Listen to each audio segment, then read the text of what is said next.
A foolish consistency is the hobgoblin of little minds, adored by little statesmen and philosophers and divines. If a man does not keep pace with his companions, perhaps it is because he hears a different drummer. A different drummer. And now, coming to you from dead center on your dial, welcome to Risk Parity Radio, where we explore alternatives in asset allocations for the do-it-yourself investor.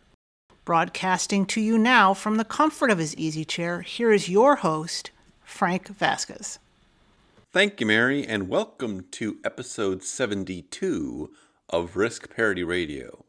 Today on Risk Parity Radio, we are going to continue and finish our analysis of the ETF IVOL, IVOL, that we started last week in episode 70, if you wanted to go back and listen to that. And so we will be continuing with questions 6 through 10 of David Stein's 10 Questions to Master Successful Investing in connection with that investment.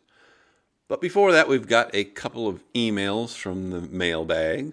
The first one comes from Maggie S., and Maggie S. writes, "Great presentation on Choose FI this evening. You have a new listener."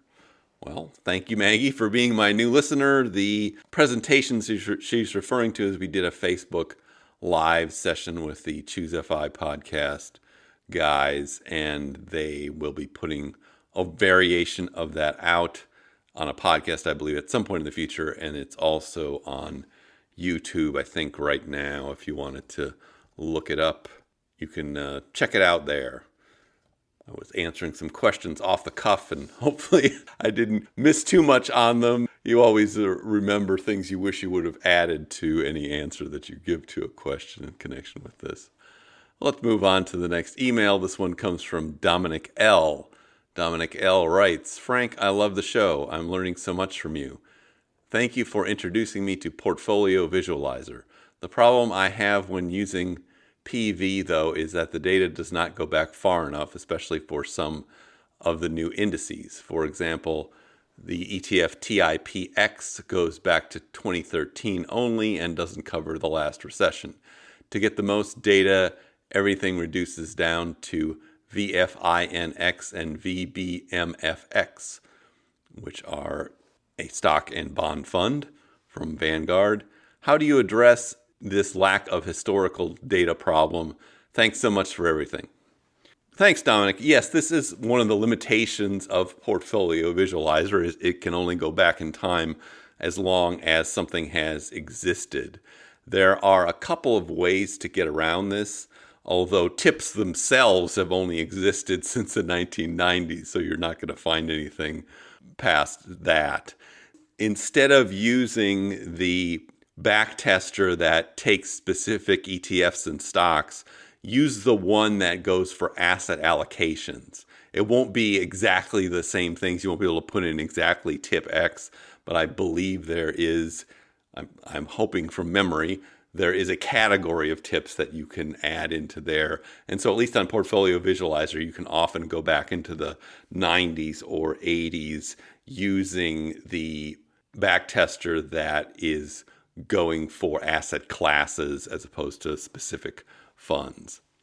The other resource, of course, is Portfolio Charts, which goes back to 1970, but unfortunately it does not have tips in there, I don't think, and tips would not go back to 1970 either. So I'm not sure that one's going to help you for this, but that one is also asset classes for the past 50 some years. And so that's also one you want to consult.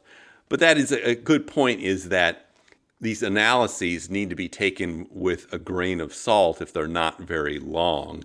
And the same thing's happening with our IVOL analysis this time around, because it's only 2 years of data. So you need to think about, well, what else was performing well in that time, and how did that work out? Was it correlated or not? So those correlation analyses can often give you an idea of how well or poorly some asset would perform in different time periods. When you have, if you get back to the 70s, that's an inflationary time period. The 80s, you have falling interest rates and growth with a stock market crash in 87. The 90s are growth, followed by a popping bubble in tech. Then you have recession that goes on for a few years, and then you have another bubble popping in real estate, and then you have the Great Recession, and then you have the most recent growth period. But the more of those alternating or differing periods you can get analyses for, the more comfortable you can feel that what you're looking at is something that is useful and you're getting a good picture of it.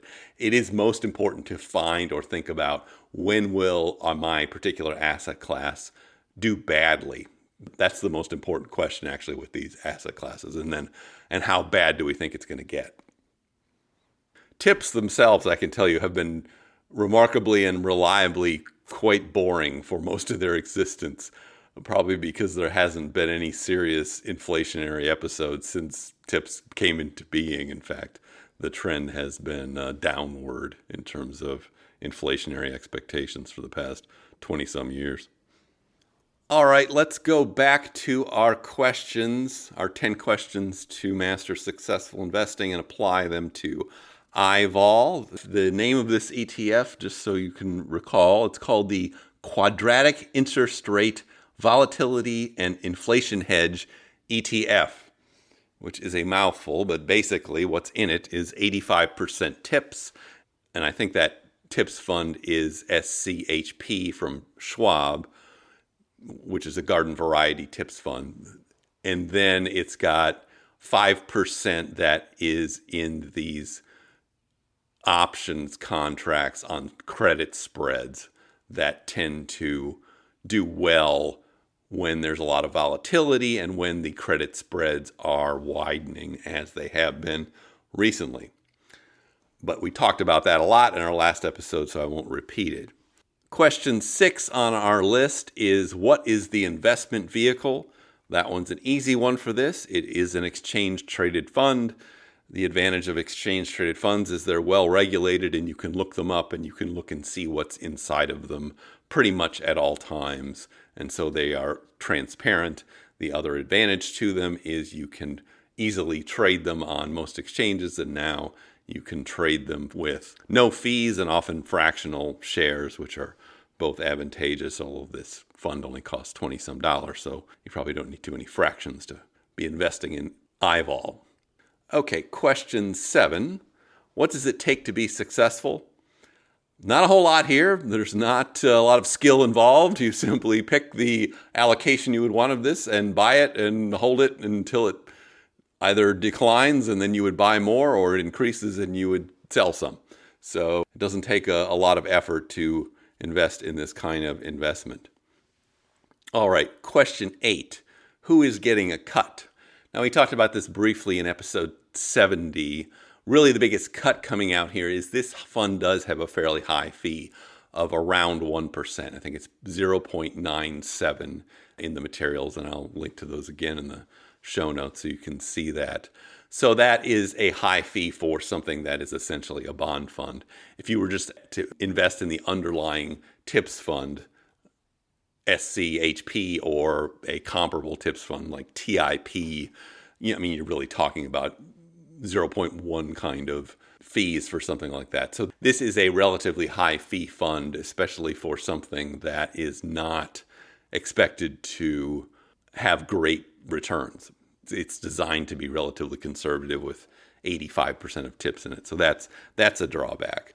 Other than that, there is nobody really getting a cut out of this.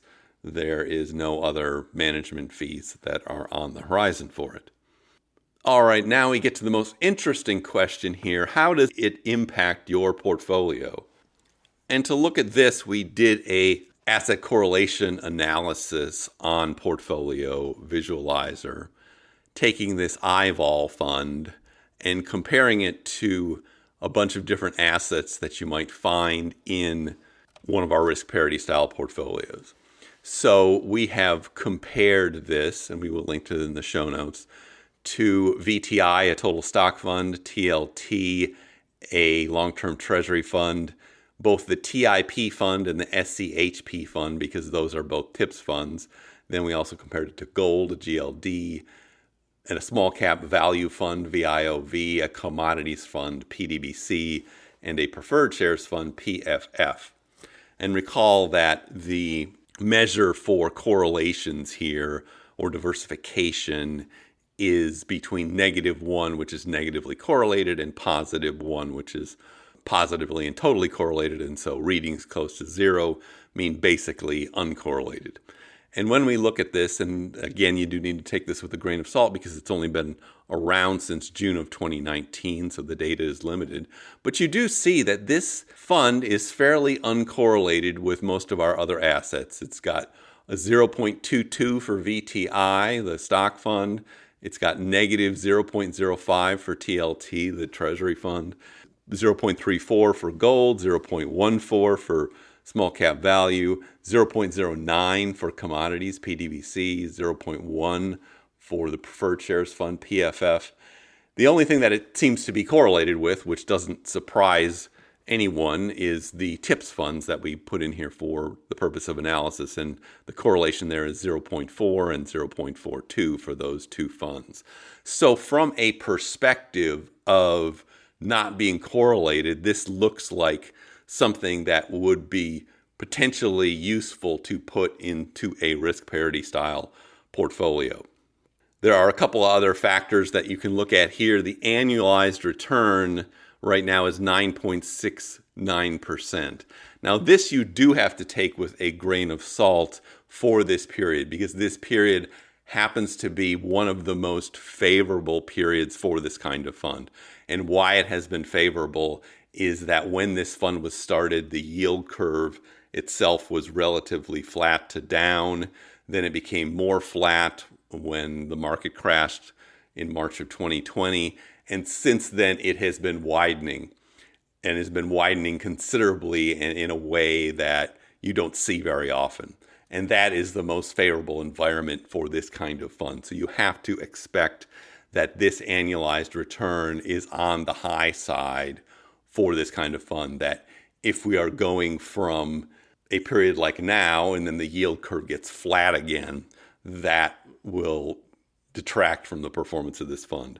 So the annualized return at 9.69 is good, but that is expected to be high, given we haven't seen this fund go through a complete cycle of having the credit spreads widen and then having them go back to flat again.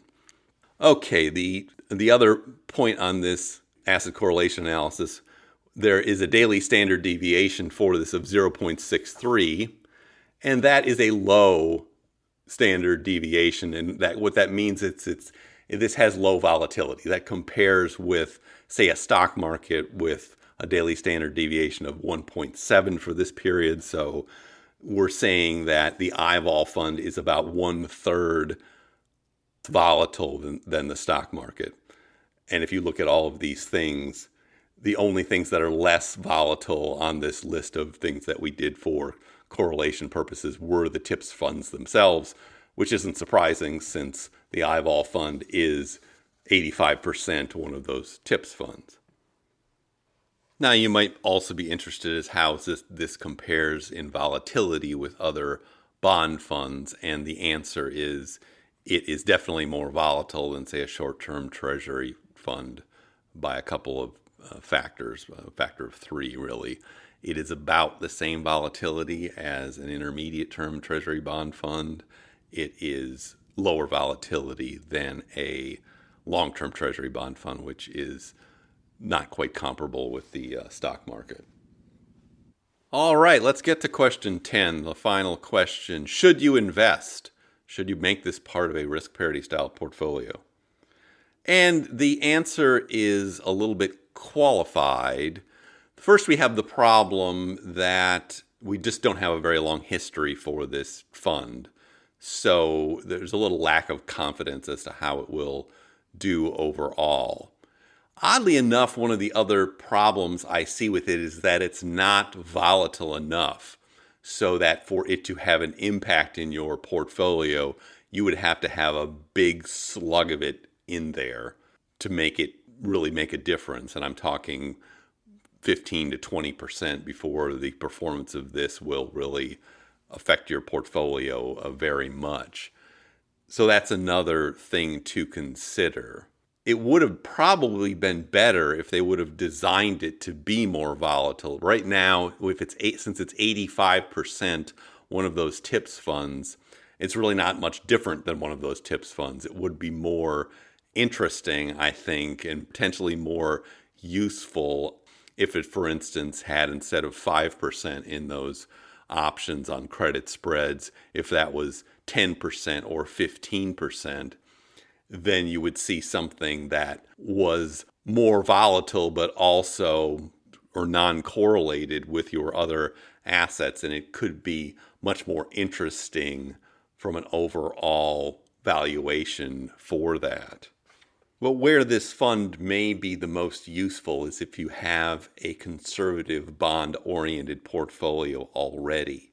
And to do a little comparison and analysis of that, I took our most conservative sample portfolio, the All Seasons portfolio, which is 30% stocks, and then it's got 40% in long-term treasuries, 15% in intermediate-term treasuries, 7.5% in gold, and 7.5% in commodities, and decided what if we replaced some of the treasury bond funds in there with this IVOL fund. So I took out all of the intermediate treasuries and some of the long-term treasuries and put in 25% in the IVOL fund. And I'll link to this analysis in the show notes, but it does show an improved performance with about the same upside and a reduced drawdown on the downside. So it looks like it could be something that would be very useful for that kind of portfolio. And the Sharpe ratio is much better than the Sharpe ratio for the All Seasons portfolio. But again, this is only a 2-year analysis, so it doesn't tell you a whole lot. But I think if you were going to go with a very conservative bond-heavy portfolio, this might be a nice addition to that because it will be negatively correlated with a lot of your bonds, but it won't be very positively correlated with the stocks you have in there. So if I were planning or trying to use it in something, that is where I would go with it. I have a much harder time or much more difficult time seeing where it would go in one of our more traditional portfolios that are more driven by the stocks and then the highly negative correlation of the types of bonds we have in there. But that may improve in the future, and maybe they'll come up with a new variation of this that has a little bit more kick to it, if you will, that might be better in one of our more standard portfolios. And I think this does also illustrate sort of where we are in the world of do-it-yourself investing, that we have many more options now than we did just even a few years ago, and certainly many more than we did 20 years ago. And it'll be up to us to take a look at these things and see how they might work or not, because the ETF world only continues to grow and give us more options to consider. But now I see our signal is beginning to fade.